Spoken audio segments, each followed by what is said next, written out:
नमस्कार दोस्तों, सर्वांग मोटिवेशन चैनल में आपका स्वागत है। दोस्तों, महाभारत में जब अधर्म का नाम लिया जाता है तो दुर्योधन का रूप सामने आता है। दुर्योधन को ही द्रौपदी के चीरहरण में मुख्य खलनायक माना जाता है। द्रौपदी चीरहरण के अलावा दुर्योधन की अन्याय से जुड़ी कई कहानियां हैं जो कुरुक्षेत्र के युद्ध का कारण बनी।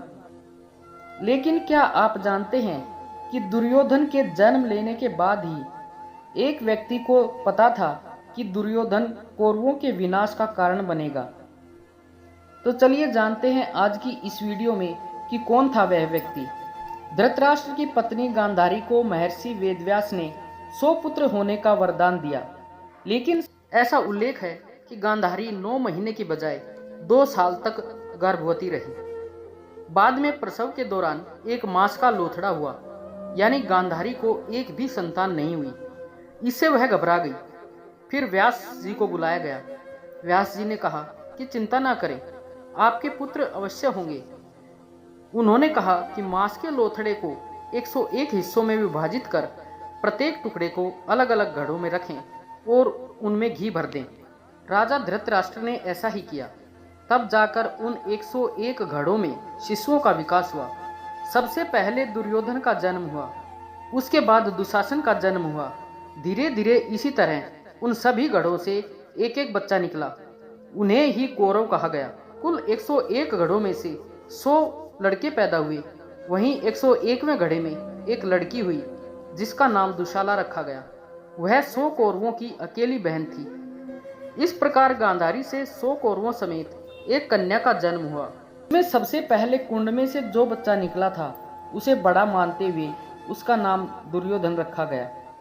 दुर्योधन के जन्म के समय बहुत ही विचित्र घटनाएं घटी थी। दुर्योधन जब पैदा हुआ था तभी कुछ घंटों में ही जमीन पर चलने लगा था। जन्म के समय आंधी तूफान जैसी घटनाएं घटी थी।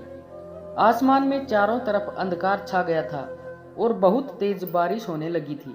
दुर्योधन के जन्म के बाद जब विदुर ने दुर्योधन को देखा तो उन्हें यह बात पता चल गई थी कि दुर्योधन आगे जाकर कौरवों के विनाश का कारण बनेगा। महाभारत में विदुर को ज्ञानी माना गया है।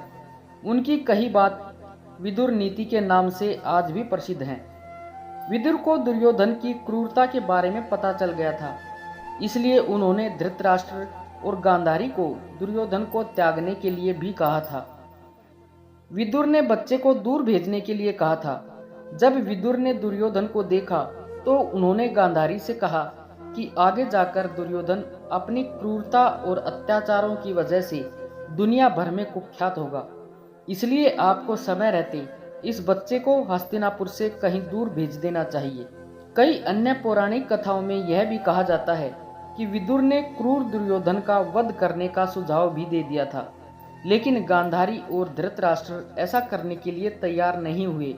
ऐसे में कहा जाता है कि महाभारत में विदुर ही एक ऐसे पात्र थे जिन्होंने शस्त्र नहीं उठाए थे, लेकिन युद्ध से पूर्व ही दुर्योधन को मार देना चाहते थे।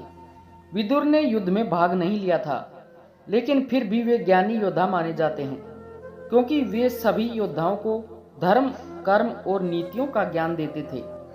पुत्र मोह में पड़कर धृतराष्ट्र ने कभी भी दुर्योधन को उसकी गलतियों के बारे में नहीं टोका।